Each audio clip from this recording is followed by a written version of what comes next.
Bonjour, aujourd'hui je vais vous présenter un nouvel appareil que j'ai commandé récemment.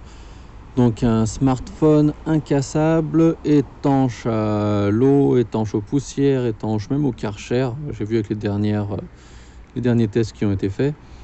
Donc vraiment un téléphone incassable. Voilà, vous voyez, il a les bordures, il a un écran super costaud avec une protection d'écran en plus. Il résiste à l'eau et voilà. Par contre, du coup, il est aussi quand même assez imposant niveau taille et niveau poids. Donc, de toute façon, vous devez le savoir si vous regardez ce modèle de téléphone. Vous vous doutez qu'ils sont forcément plus lourds et plus gros que les autres. Donc celui-là, il est pas mal aussi parce qu'il a une énorme batterie de 10 000 mAh. Bon, faut savoir qu'une batterie classique de téléphone, c'est environ 4000, 4500. Donc celle-là, elle est au moins 2 fois plus grosse qu'une batterie classique. Et personnellement, avec mon utilisation, mon ancien téléphone, il tenait un peu moins d'une journée en charge. Celui-là, il a tenu 3 jours en charge quand je regardais des vidéos, je voyais sur Internet, sur Facebook, sur Messenger. J'ai fait du partage de connexion, donc une bonne utilisation assez intensive du téléphone. Il a quand même réussi à tenir 3 jours, donc je trouve ça pas mal. Après, les particularités de ce téléphone, donc touche volume classique, le touche pour le réveiller. On a un lecteur d'empreintes ici, donc il suffit de poser le doigt dessus, hop, pour que le téléphone se déverrouille automatiquement. Donc ça c'est pas mal, hein, vous voyez. Hop, j'ai configuré plusieurs empreintes, on pose le doigt dessus et ça déverrouille le téléphone. Donc après il est mis pile poil au bon endroit parce que quand on prend le téléphone, automatiquement avec le pouce, on met le pouce directement sur le lecteur d'empreintes, donc ce qui a pour effet de déverrouiller le téléphone directement. Ensuite, on a 2 autres boutons ici, donc un bouton SOS et un bouton que l'on peut programmer.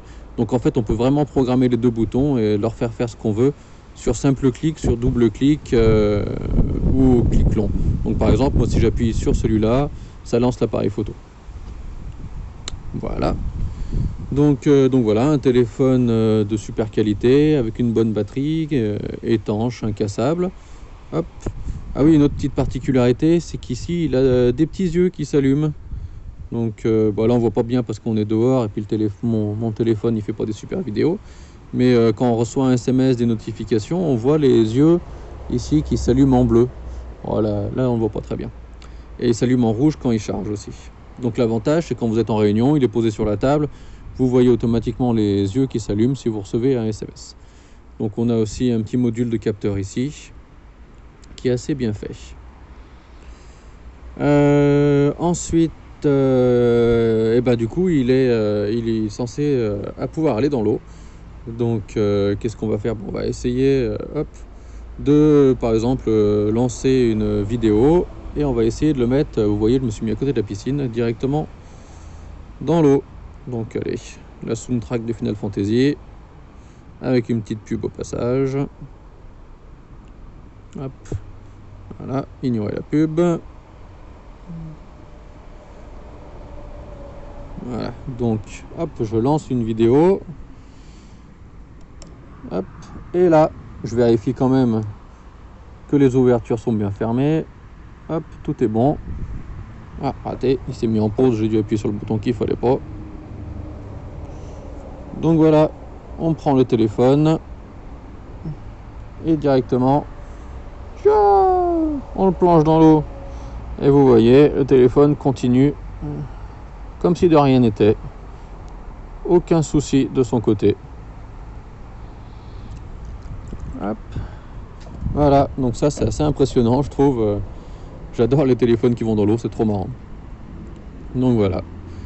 Après le tactile, il répond super bien, hein, vous voyez, même si j'ai les doigts mouillés.